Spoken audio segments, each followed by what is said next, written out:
Secretary Manalo, Undersecretary Domingo at Majority Leader. So, ngayon po, ang una po nating witness ngayong umaga ay si Teresita Valdehuesa. Ang di umanong miyembro ng unang batch ng pastor. We want to listen to this video, to watch this video. Si Miss Teresita, Miss Ging, ang pinapatungkulan dito, but it will also give a sense of the threats victim survivors face from within the kingdom. Open source po itong video na ito. In fact, galing sa public channel ni Pastor dati. So, i-play na po natin ngayon para mapanood natin lahat.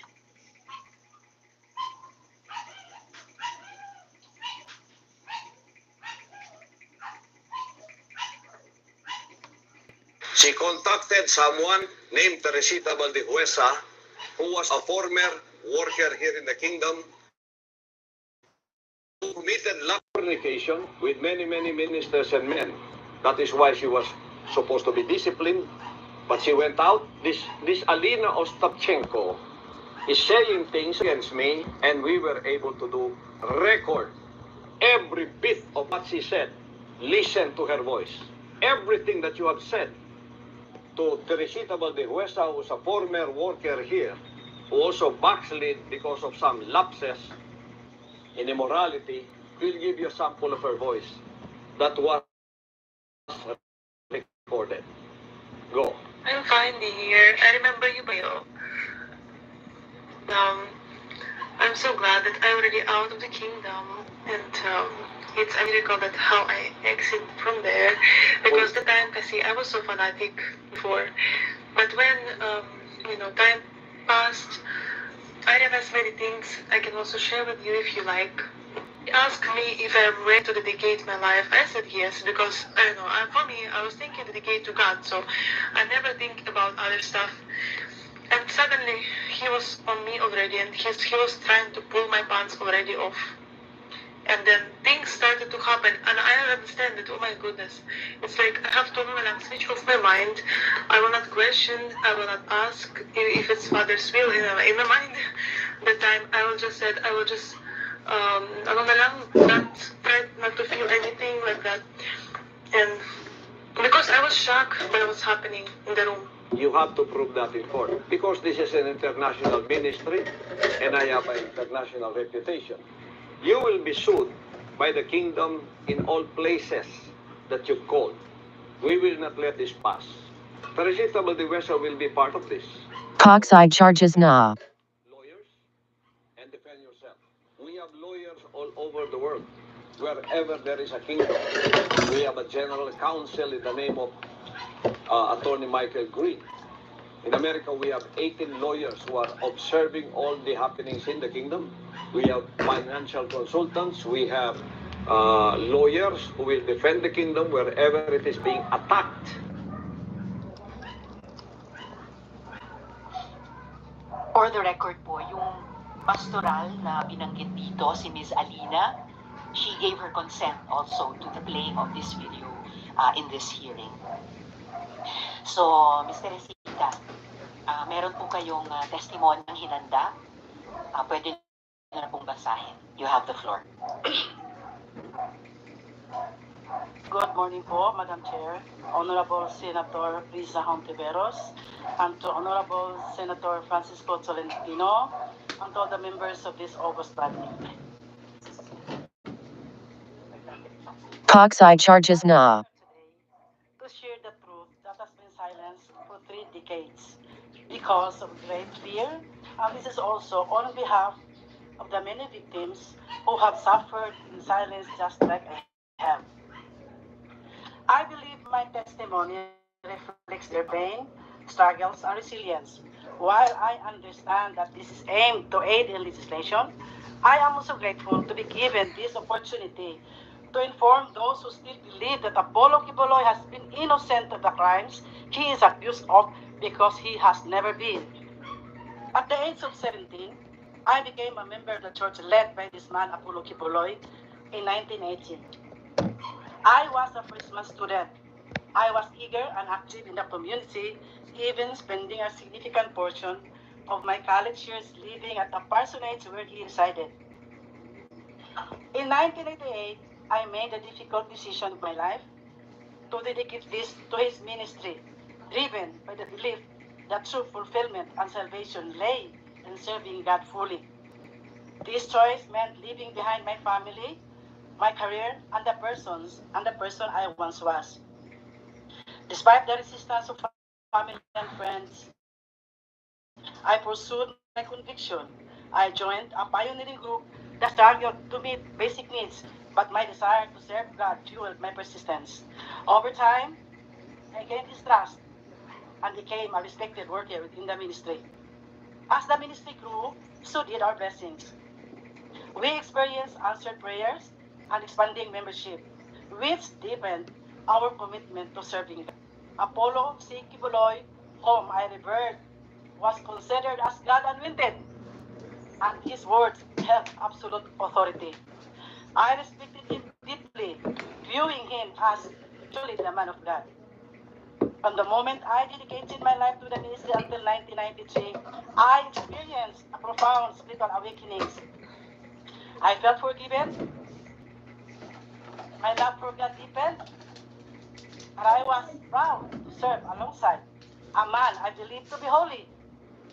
But one day while in Manila, I received a long distance call from him.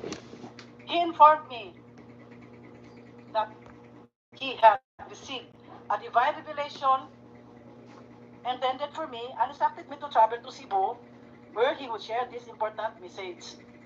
He was also scheduled to preach in Cebu that Sunday. Upon arriving in Cebu City, we arranged for him to stay at the Park Place Hotel in Binti Osmeña. That evening, he instructed me to remain in the hotel, while Nilda Linda, the assigned worker, returned to the worker's house. When we were alone, I asked if I could sleep on the sofa as it was a suite room.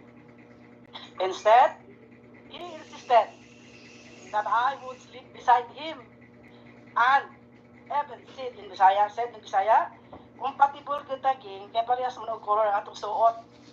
Translated, we are compatible because our outfits are of the same colors.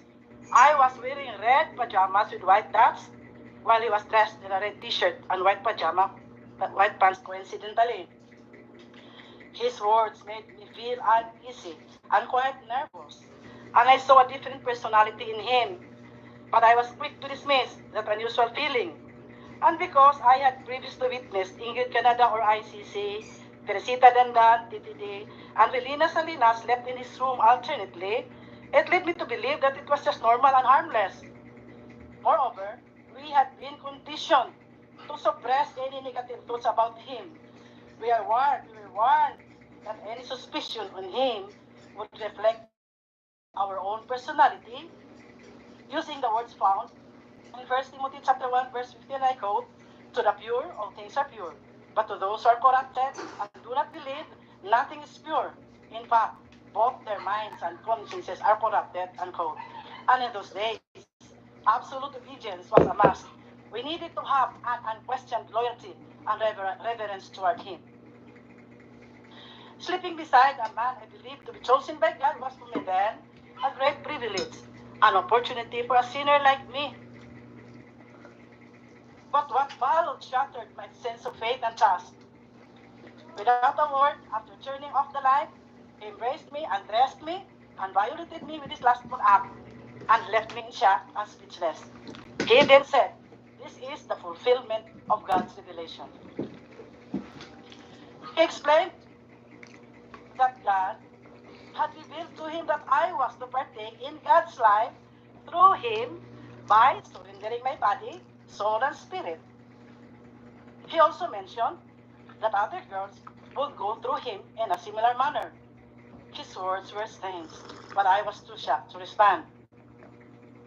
The following day after the Sunday worship service, Apollo C.Quiboloy left for Manila, while I was left to carry on with my duties, including organizing carolers for our annual fundraising.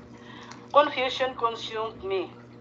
I felt betrayed by my faith, by him,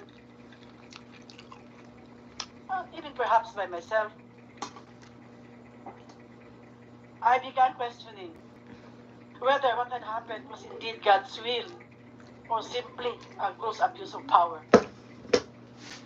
When I returned to Manila, I was once again instructed to sleep in his room. Fear gripped me, but defying the anointing of God was unthinkable. We had been told that such disobedience would invite a curse. The next morning, he asked if I understood God's revelation. I remained silent, unable to process what had happened. He then referenced me to Philippians chapter 2, verses 6 to 12, explaining that just as Jesus humbled himself and obeyed God, even to the point of death, so he too must obey God's will by partaking in carnal things. He claimed this was necessary for him to understand the human experience and to fully empathize with others. He even told me that he had also been reluctant to accept God's revelation, but as God's chosen one, he had no choice but to act on it. I was more confused with his explanation, but I could not complain. I wanted to go out from the ministry, but I lacked courage. I did not know where to ask help. I had cut all the bridges behind my life, and I could hardly go back because it would mean starting all over again. My family was poor, and I had no connections. My option was to stay because I was still bothered with what if it was indeed God's will? December of the same year was an escape for me. Caroling as one of our sources of funds, and which had been participated in by every member of the ministry all over the country, became my excuse of staying away from the worker's house in Manila where he stayed.